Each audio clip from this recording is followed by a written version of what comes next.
Welcome to Chandru maths. So இப்போ எல்லாருக்குமே தெரிஞ்சிருக்கும், டெல்லியில் வந்து ப்ரொட்டஸ்ட் பண்ணிக்கிட்டு இருக்காங்க. லட்சக்கணக்கான ஸ்டூடெண்ட்ஸ் வந்து கண்டிப்பாக வந்திருப்பாங்க. ஓகே, அதில் டீச்சர்ஸ் மட்டும் எடுத்துக்கிட்டாலே வந்து ஆயிரக்கணக்கில் இருப்பாங்க. ஸோ அதுக்கான ஒரு வீடியோ போட்டிருந்தேன். எதுக்காக ப்ரொட்டஸ்ட் பண்ண போகிறாங்க, அதில் என்ன நடக்க போகுது, அவங்களோட டிமாண்ட் என்ன அப்படிங்கிறத சொல்லி நான் வீடியோ போட்டிருந்தேன். அந்த வீடியோவில் வந்த ஒரு கமெண்ட் தான் இது. ஓகே, ஸோ இவங்க கமெண்ட் பண்ணியிருக்காங்க. நிறைய பேருக்கு இது மைண்டில் இருக்கும். ஓகே, ஸோ இதில் என்ன பண்ணியிருக்காருன்னா, வீடியோ மட்டும் போடாத சந்துரு மேத்ஸ், நீங்களும் ப்ரொட்டஸ்ட் பண்ணணும். அதுவும் நீங்கள் தான் பண்ணணும். நாங்கள் பண்ணுவோம், நம்ம பண்ணுவோங்கிறதுலாம் கிடையாது. நான் பண்ணணும். ஓகே, நம்ம கிடையாது, நான் பண்ணணும். அதுக்கப்புறம் தமிழ்நாட்டில் இருக்கவங்கெல்லாம் வாய் மட்டும்தான். அப்போ இந்த கமெண்ட் பண்ணுறவங்களுக்கு கை மட்டும்தானா? உங்களுக்கு வந்து வேறு எதுவும் இல்லையா? நீங்கள் போய் பண்ணலாம்ல. இப்படியெல்லாம் என்னாலே கொஷின் கேட்க முடியும்.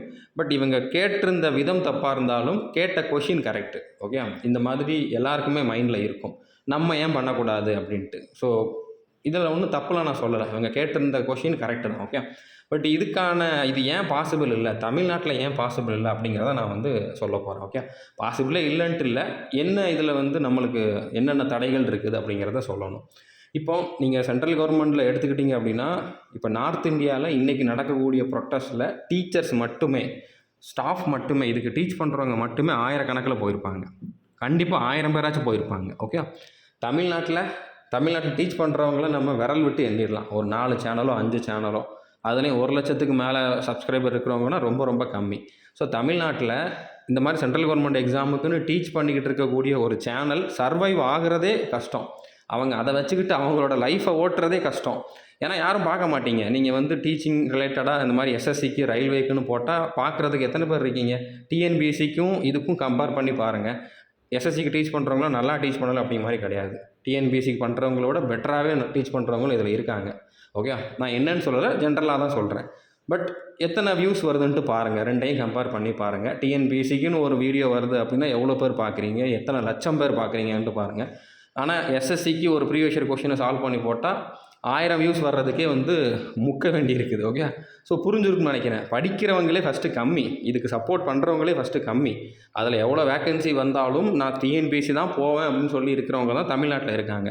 ஸோ அப்படி இருக்கிறப்போ நம்ம வந்து படிக்கிறதுக்கே ஆள் இல்லை, டீச் பண்ணுறதுக்கு ஆளே கிடையாது. போராட்டம் பண்ணணும்னு கூப்பிட்டா யார் வருவாங்க? நான் மட்டும்தான் போய் ரோட்டில் நிற்கணும். ஓகே, அது மட்டும் இல்லாமல் இந்த ப்ரொட்டஸ்ட்டில் வந்து எல்லா டிபார்ட்மெண்ட்லேயும் பர்மிஷன் வாங்கியிருக்காங்க. ஒரு 10-15 நாளாக அலைஞ்சு பர்மிஷன் வாங்கியிருக்காங்க. பர்மிஷன் வாங்குறதுக்கு, இதெல்லாம் ரெடி பண்ணுறதுக்கே வந்து 1000 பேர் ஒர்க் பண்ணணும் அப்படிங்கிற மாதிரி ஆதித்யா ரஞ்சன் சார் வந்து அவரோட வீடியோலேயே சொல்லியிருப்பார். 1000 பேருக்கு மேலே ஒர்க் பண்ணியிருக்காங்க இந்த ப்ரொட்டஸ்ட்டை ஸ்டார்ட் பண்ணுறதுக்கு, பர்மிஷன் வாங்குறதுக்கு, எல்லாத்தையும் செட்டப் பண்ணுறதுக்கு. நம்ம ஊரில் ப்ரொட்டஸ்ட் பண்ணணும்னு கூப்பிட்டாலே 1000 பேர் வருவாங்களா? வருவீங்க கண்டிப்பாக. நம்ம ஸ்டூடெண்ட்ஸ் வந்து இதில் உண்மையாக இருக்கீங்க, ஏதாச்சும் பண்ணணும்ட்டு நிறைய பேர் இருக்கீங்க. ஆனால் மொத்தமாக பார்த்தா எத்தனை பேர் வருவீங்க? 1000 பேராச்சும் வர்றதே வந்து டவுட்டு தான். ஓகே, ஸோ புரிஞ்சுருக்குன்னு நினைக்கிறேன். டீச்சர்ஸே கிடையாது, அப்படியே பண்ணுறதா இருந்தாலும் ஒருத்தர் 2 பேர் தான் இருக்கும். நாங்கள் போய் தனியாக சொல்கிறனால அதில் பெரிய எஃபெக்டிவாக வந்து இதில் வந்து ஒரு ரிசல்ட் வரப்போகிறது கிடையாது. அதுக்கப்புறம் ப்ரொட்டஸ்ட் பண்ணணும்னு கூப்பிட்டா சப்போர்ட்டுக்கு ஸ்டூடெண்ட்ஸ் வந்து ரொம்ப கம்மியான பேர் தான் இருக்கீங்க. ஸோ உங்களை கூப்பிட்டு போய் ரோட்டில் விடுறதும் கரெக்டாக இருக்காது. ஏன்னா ஒரு 15 பேர், 20 பேர், ஒரு 100 பேர் அப்படிங்கிறப்போ அவங்கள ஈஸியாக வந்து சப்ரஸ் பண்ணிடலாம். அவங்க எல்லாத்தையுமே அடக்கிறது ரொம்ப ரொம்ப ஈஸி. வெளியிலே தெரியாமல் அடித்து விரட்டி விட்டுறலாம். ஓகே, ஸோ மாசான ஒரு கூட்டம் நம்மக்கிட்ட கிடையாது. ஓகே, இதுதான் மெயின் ரீசன். அதுக்கப்புறம் இந்த ப்ரொட்டஸ்ட்டுக்கு வந்து பார்த்தீங்கன்னா, வர்ற எல்லாத்துக்குமே சாப்பாடு கொடுக்கறதுக்கு ஒருத்தர் பொறுப்பெடுத்திருக்காரு. வர்ற எல்லாருக்கும் தண்ணி கொடுக்கறதுக்கு ஒருத்தர் பொறுப்பெடுத்திருக்காரு. அந்த கிரவுண்டை ரெடி பண்ணுறதுக்கு ஒருத்தர் பொறுப்பெடுத்திருக்காரு. ஓகே, அதுக்கப்புறம் அங்கே வந்து ஷெட்டு போடுறதுக்கு ஒருத்தர் பொறுப்பெடுத்திருக்காரு. ஓகே, ஒன்றுக்கும் ஒருத்தர் பொறுப்பெடுத்திருக்காங்க. அந்த ஒன்றுக்கும் லட்சக்கணக்கில், ஈவன் கோடிக்கணக்கில் செலவாகும். ஓகே, அந்த அளவுக்கு செலவு பண்ணுற அளவுக்கு அங்கே இருக்கக்கூடிய அந்த டீச்சர்ஸுக்கெல்லாம் வந்து வருமானம் வருது. ஓகே, ஏன்னா அவங்களுக்கு அங்கே படிக்கிறவங்க எல்லோரும் சென்ட்ரல் கவர்மெண்ட் ஜாபுக்குன்னு ப்ரிப்பேர் பண்ணுறாங்க. அவங்களுக்கு அந்தளவுக்கு அவங்களுக்கு இன்கம் வருது. ஸோ அதை அவங்க வந்து திரும்ப ஸ்டூடெண்ட்ஸுக்காக பண்ணுறாங்க. அது நல்ல விஷயம்தான். பட் நம்மக்கிட்ட தமிழ்நாட்டில் இந்த மாதிரி சென்ட்ரல் கவர்மெண்ட் எக்ஸாமுக்குன்னு டீச் பண்ணுறவங்கள போய் பார்த்தீங்க அப்படின்னா, அவங்களுடைய லைஃப்பை ஓட்டுறதே பெரிய கஷ்டம். சென்ட்ரல் கவர்மெண்ட்டுக்குன்னு மட்டும் பண்ணால், ஏன்னா ஒருத்தரும் பார்க்க மாட்டீங்க. இப்போ ப்ரீவியஸ் இயர் கொஷின்னு சொல்லி நான் எஸ்எஸ்சியோட ஒரு வீடியோ போடுறேன் அப்படின்னா 1000 வியூஸ் வர்றதே கஷ்டம். அதுவே டிஎன்பிஎஸ்சிக்குன்னு டீச் பண்ணுற ஒரு சேனலை பார்த்தீங்க அப்படின்னா அதில் வந்து அசால்ட்டாக 1 லட்சம் வியூஸ் கூட வரும். ஓகே, ஸோ அதுக்காக வந்து டிஎன்பிஎஸ்சி டீச் பண்ணுறவங்க நல்லா பண்ணுறாங்க, எஸ்எஸ்சி பண்ணுறாங்க அப்படிங்கிற மாதிரிலாம் மீனிங் கிடையாது. எஸ்எஸ்சி பண்ணுறவங்களும் நிறைய பேர் நல்லா தான் பண்ணுறாங்க. நான் என்னன்னு சொல்லலை, ஜென்ரலாக நிறைய பேர் இருக்காங்க. ஓகே, தமிழ்நாட்டில் வந்து வீடியோஸ் போடுறதுக்கு நிறைய பேர் இருக்காங்க. பட் அவங்க போடுறாங்கங்கிறதே தெரியாது, இப்படி ஒரு சேனல் இருக்குங்கிறதே தெரியாது. காரணம் அவங்க வந்து டிஎன்பிஎஸ்சிக்கு பண்ணலை, எஸ்எஸ்சிக்கு பண்ணுறாங்க. அதனால தான். ஓகே, ஸோ புரிஞ்சிருக்குன்னு நினைக்கிறேன். ஃபஸ்ட்டு நம்மக்கிட்ட வந்து ஒரு மாஸான க்ரௌடு கிடையாது இதை வந்து முன்னெடுத்து கொண்டு போகிறதுக்கு. அதுக்கப்புறம் நம்மக்கிட்ட ஃபினான்ஷியல் சப்போர்ட் கிடையாது.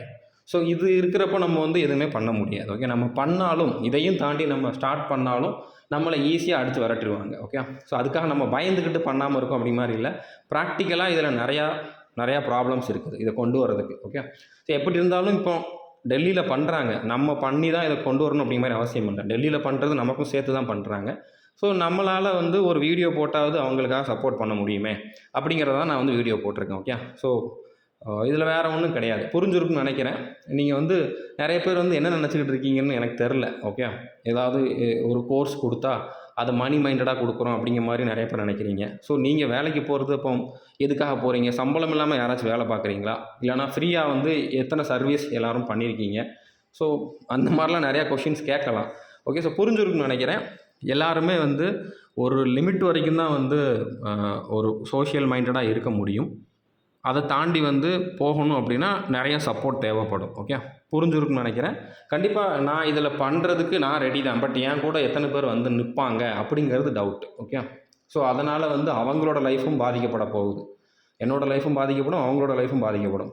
ஸோ அந்த மாதிரி இருக்கிறப்ப நம்ம கொஞ்சம் பேர் இருந்தோம் அப்படின்னா நம்மளை ஈஸியாக வந்து என்ன வேணாலும் பண்ண முடியும், அது வெளியிலே தெரியாமல் போயிடும். ஸோ அதனால் இது வந்து நம்ம பண்ணுறது பாசிபிள் கிடையாது. ஓகே, புரிஞ்சிருக்குன்னு நினைக்கிறேன். முடிஞ்சளவு நம்ம இந்த மாதிரி சப்போர்ட் பண்ணுவோம். இப்போ எஸ்எஸ்சி ஜிடிக்கு இதே மாதிரி ப்ராப்ளம் நடந்துச்சு. பட் அதில் வந்து நார்த் இந்தியாவிலலாம் அது கிடையாது. நம்ம ஊரில் ஆவடியில் மட்டும்தான், நம்ம ஸ்டூடெண்ட்ஸுக்கு மட்டும்தான் அது நடந்துச்சு. அதுக்கு என்னால் முடிஞ்சதை நான் பண்ணணும்ட்டு இப்போ நான் கோர்ட் கேஸ் போடுறதுக்கு எல்லாம் ரெடி பண்ணிட்டேன். நானே செலவு பண்ணுறேன் அப்படிங்கிறதையும் சொல்லிட்டேன். ஸோ எனக்கு வாய் மட்டும் கிடையாது, நான் வேலையும் பார்க்குறேன். ஸோ அந்த இடத்துல ஆளே கிடையாது அப்படிங்கிற டைமில் வந்து என்னால் முடிஞ்சதை நான் பண்ணுறேன். நான் தனியாக தான் பண்ணுறேன். எனக்கு சப்போர்ட்டுக்கு யாரும் வாங்க, ஏதாச்சும் டீச்சர்ஸ் வந்து என் கூட வந்து அந்த செலவில் ஒரு ஷேரை வந்து ஏற்றுக்குவாங்க அப்படிங்கிற மாதிரிலாம் நான் சொல்லலை. ஓகே, ஸோ அதை பற்றி நான் ரீசெண்டாக தான் வீடியோஸ் போட்டிருக்கேன். அதை பற்றி நீங்கள் பார்க்கணுன்னா பார்த்துக்கலாம். இந்த கமெண்ட் பண்ணவங்க இந்த மாதிரி யோசிக்கிறவங்களுக்காக சொல்கிறேன். ஓகே, புரிஞ்சிருக்குன்னு நினைக்கிறேன். ஸோ வாய் மட்டும் இல்லை, எங்களுக்கு செயலும் பண்ண தெரியும். பட் ஒரு சில இதில் வந்து நாங்கள் பண்ணாலும் அதில் வந்து அந்தளவுக்கு எஃபெக்டிவாக இருக்காது. புரிஞ்சிருக்குன்னு நினைக்கிறேன். தேங்க்யூ.